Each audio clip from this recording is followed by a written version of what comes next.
They say money is the root of all evil. But so is ketchup on rice, and we're not canceling tomatoes now, are we? Let's investigate. First of all, the Bible never said money is evil. It said the love of money is the root of all evil. Big difference. You love your money too much? Congrats, you might be the villain in someone's origin story. Let's test your relationship with money. Test 1. The wallet test. You see $5 on the ground. A. Pick it up and say, "Thank you, Jesus." B. Leave it alone because karma. C. Pick it up, then drop your own $5 to see if money multiplies. If you chose C, money might be your spiritual leader.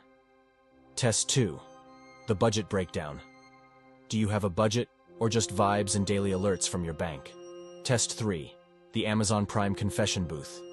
Do you remember what you ordered last week? If not, money is using you as a direct debit sugar parent. This is what loving money can actually look like.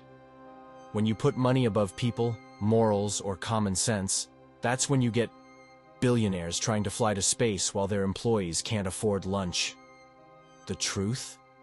Money isn't the root of evil. It's a tool. It can build hospitals, or pay for 74 pairs of designer slippers you'll never wear.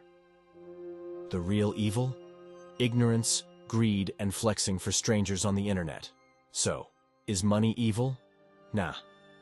But if your money habits were a person, would you trust them with your life? Smash that like and subscribe button if your bank account has trust issues. And don't forget to subscribe for more truth served with laughter.